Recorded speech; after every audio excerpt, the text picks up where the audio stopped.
This meeting, the informational meeting, Sioux Falls City Council, Tuesday, September 8th, 2015, to order. The first item on the agenda today will be an update of the Land Use Committee. Meeting was held Tuesday, July 28th. We have Mr. Kiley. Thank you.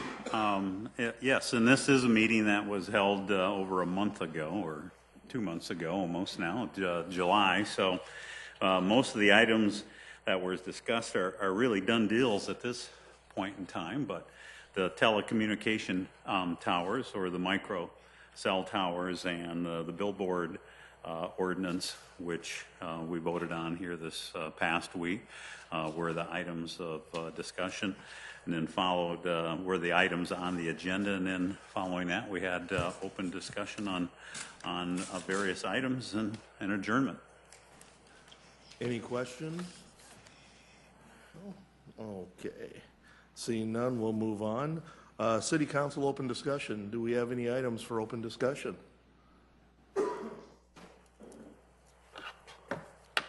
I see none. Okay, so moving along, we have our first presentation, tax increment financing update, TIF request 2015, Washington Square, and I believe Brent O'Neill will be giving this presentation. Well, good afternoon, Council. Brent O'Neill with the Economic Development Division. You have a presentation here to kind of inform you on where things are at with Washington Square as we start to take it through the Council's docket for hopefully your approval. I know Jim Wiederick and Rob Everest are here as well that might be able to answer any questions, and they'll be here tonight also. Washington Square LLC is the entity that made a TIF application back in April. Rob Everest and Chris Howman are really among the principals and have been the ones that we've worked most on this project. What you see on the screen there is a picture of the rendering that the developers have proposed to put on the corner of 12th Street and Main Avenue, right across from the Washington Pavilion. I think you all know where it is, but kind of as our standard practice, give you a little map to orient you. It's just to the east there. That map on the left shows that roughly quarter block where this project would go, and then the map on the right shows you what will the actual proposed TIF district boundaries. This is a cross-section of the proposal. Again, it's kind of taking that image you saw on the first page and showing exactly how the uses of this building will lay out. I'll start from the bottom and work up. You're going to have some underground parking here.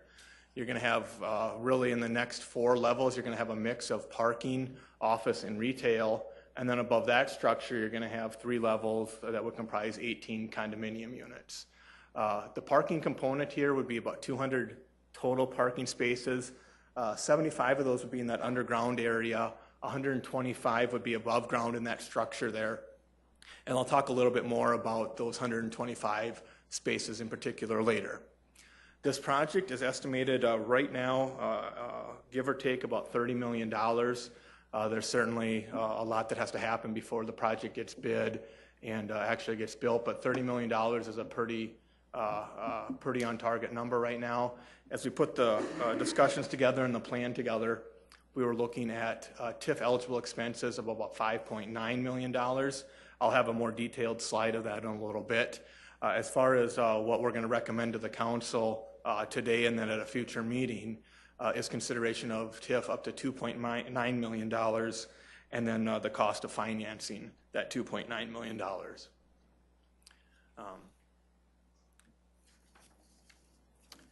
We brought this to Planning Commission about a month ago, and they look at a lot of the same things you do, but they also take it maybe a step further and really try to tie it back to how does it fit in with their scope of work and the planning components.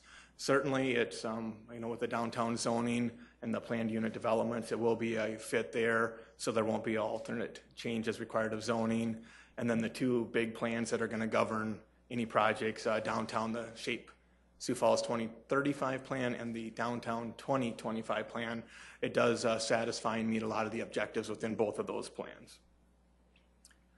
This is a slide you guys have seen a lot, and I'll go through it briefly. But really, when our office is working through an application, between that time and the time we make a recommendation and then ultimately bring it to council, we're going to be looking at these 4 buckets. Again, it starts with the necessity why is TIF needed? How does TIF factor into the overall project budget? When we're talking about putting TIF dollars into a project, what specific uses of those dollars do they meet the public benefit test, the public standard test? And then moving a little bit to the right, you talk about, any project, does it bring significance and worthiness to consider TIF? And then the last one there is probably the most subjective of them all. Any other really catch-all factors that the council or others feel is important in making that decision, and then ultimately leads to a level of development, a level of TIF supported for the development. So looking at that in this specific case, these first two bullet points, construction costs and review of project financials, really tie back into that need and that necessity for TIF.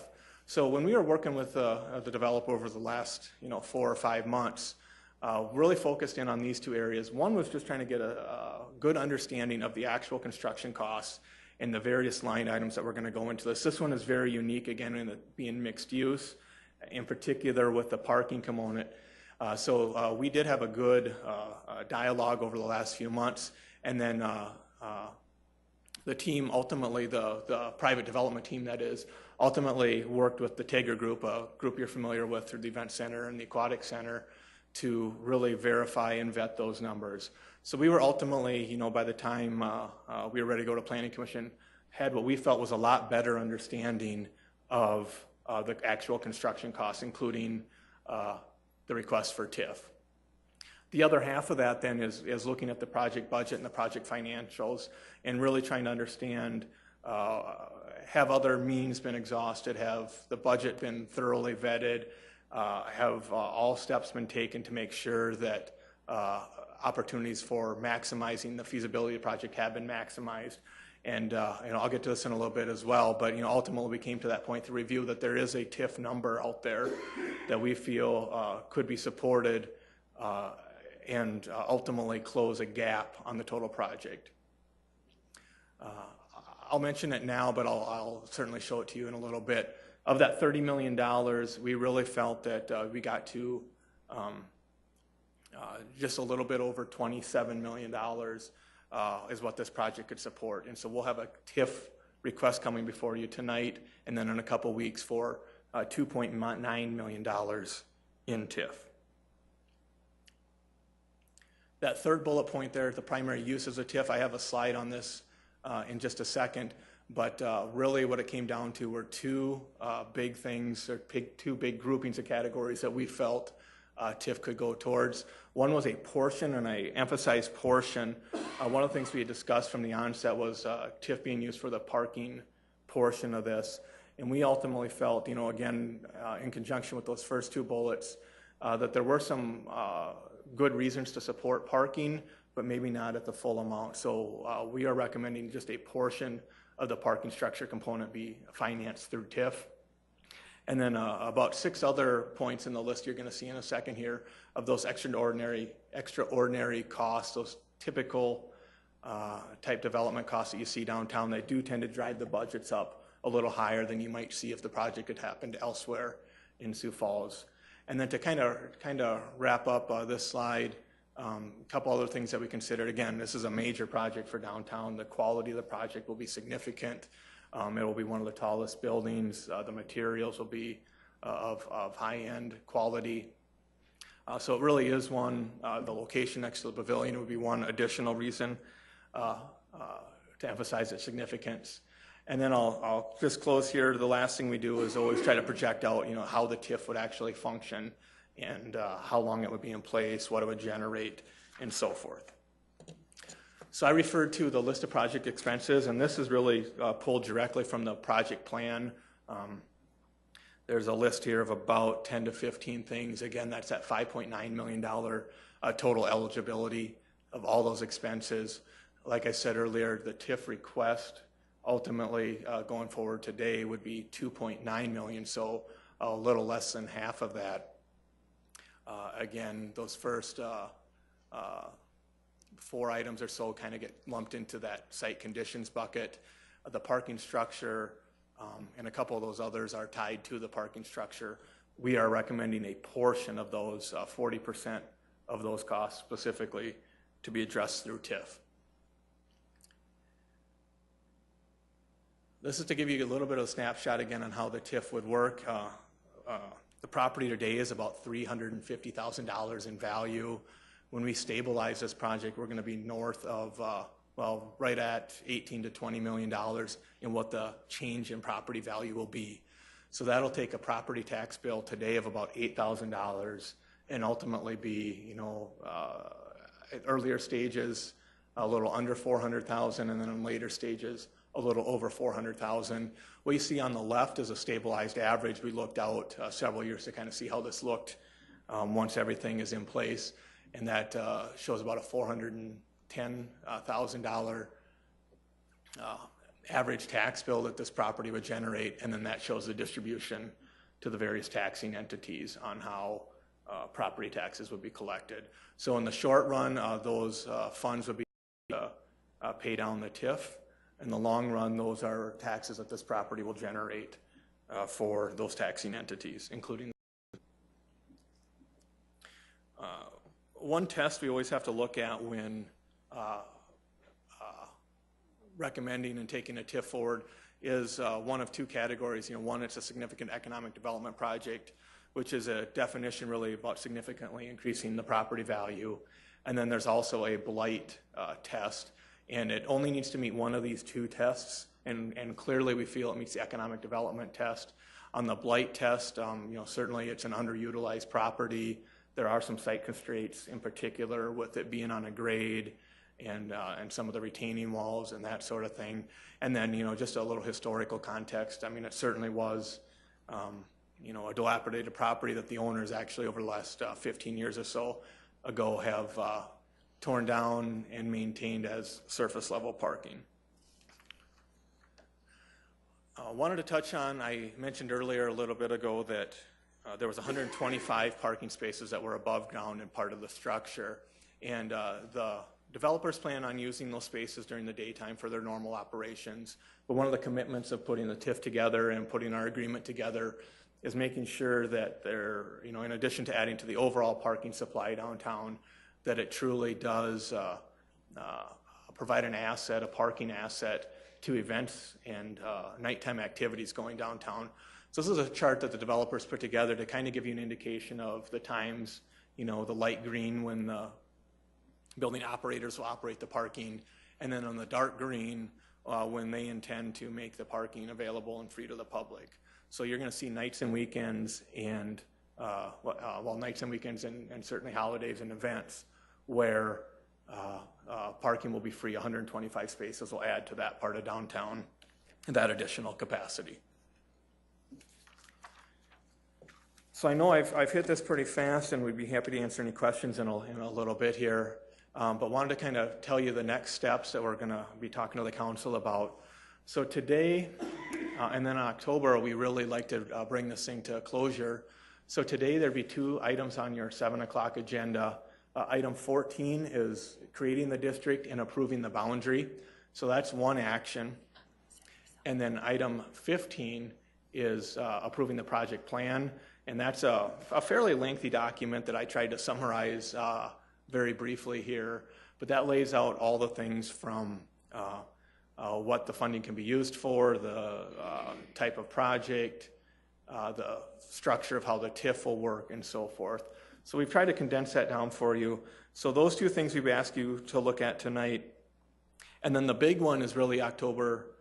We're working on finalizing a developer agreement. I think we're pretty close to the finish line there. That's really the one where the city enters into a formal agreement and really obligates itself to committing and finalizing the TIF. So in October, we'd ask the council to approve a development agreement up to $2.9 million. Again, that's the amount that, as we've talked the last couple months, both the developer and the city really feels is at that term where the project goes forward and still a prudent use of TIF. And then with most TIFs, there is that carrying cost, the financing piece that goes into it. So with that, that's the conclusion of our presentation. Like I said, we do have some representatives here and be happy to take any questions. Questions for the council? Councilman Sanders. Yes, Brent. When we have these different organizations coming forth to ask for a TIF, normally, how long does it take for the city to kind of review it and decide whether to accept or not? Sure, it varies, but I would say the range is 4 or 5 to 8 months.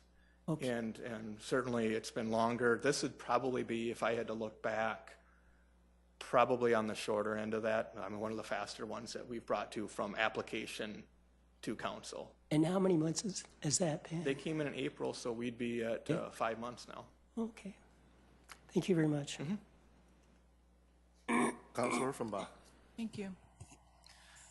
Thanks, Fred. You're welcome. This is, I guess, mostly I want to just say thanks to staff and to the applicant for sticking with us. You know, this was a tough one, and it made us question, as a council, it made us question the status quo. It made staff kind of question how things were supposed to work. And I'm just really glad you guys stuck with it and that you made this happen for, you know, it benefits downtown, obviously, but it also benefits the entire city. The key piece, and I'm sure that I just missed it, but I think we need to be reminded of it, is how quickly does this one get paid off? When we talk about that 2.9 million, how quickly does it get paid off? And how does that compare then to how we look at other TIF payoffs? Sure. On the payoff, we're estimating 10 to 12 years on this one. Statutorily, we can go up to 20, and frankly, quite a few TIFs have looked at the 20. We also take a little bit of a conservative approach in our estimates. We'd certainly rather be conservative in that respect. So, you know, in all likelihood, that 10 is probably pretty realistic, maybe even a little sooner. And then how does it compare to others that are, I mean, realistically, we know we can map them out 20 years, and many of them do, but do we know, I guess not many of them have really paid off yet, have they? No, I would say the Costco one, and we've talked about that a lot, partly because of how that was structured, and, you know, ultimately a lot of that was not needed. You know, that one will be probably by far our shortest one at 3 to 4 years.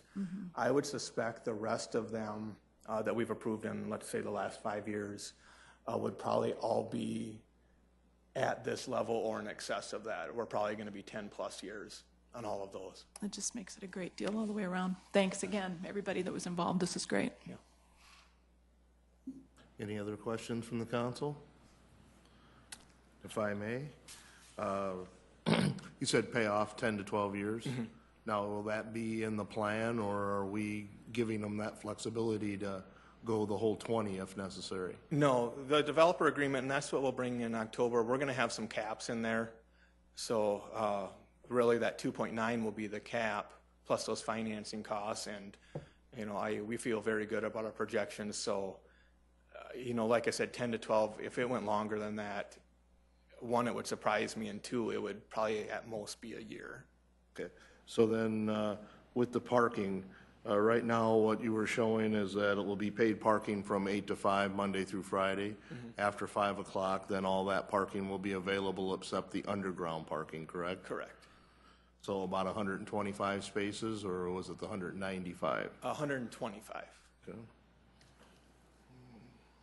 Okay. With the, you said that there was $5.9 million in TIF eligible expenses, and then your consideration would be for 2.9. Can we get a list of that, of those considerations, so that we can take a look at those also? Sure. And that, they're actually written into our developer agreement, so I will definitely have them at that meeting, but I can, between now and even 7 tonight, try to get you those for tonight's meeting. Possible. Yeah. I don't. And then is there any other, because this project is downtown, there's always other little funding sources. Does this one have any other funding sources that come from them developing in the downtown? Sure. The downtown district has a tax reduction program, which it's actually applies to quite a few properties. Really, any project that undertakes a development of $50,000 or more increase to the property value qualifies for that program. And so most developments except for residential qualify for that. So in this particular project, that will not apply to any residential component, but would apply to the other parts of the project, so the office and the retail. Okay, I'll probably be discussing that with you at a later time then. Sure. All right. Counselor Karski. Just explain to me the parking concept. Who runs it? What do they charge? How's it managed? That type of thing. Are they going to be held to certain rates? Are we going to be running it? No, that's a good question. That's a good question. I will start my answer, and I know as it relates to our city parking system, I think Darren is behind me, yeah, and might want to answer how it ties into, our operations a little bit. But in general, they will operate this parking. It'll be owned by them, maintained by them, insured by them. They'll make it available at night. They will set the rates, that sort of thing. Any other questions from the council? All right. Thank you very much, Brent. Thank you. Okay. With that, Counselor, I'd like Counselor to Karski. propose an executive session to consult with legal counsel about proposed or pending litigation or contractual matters pursuant to South Dakota Codified Law 1-25-23. Thank you. I'll have to ask everyone to leave the room, please.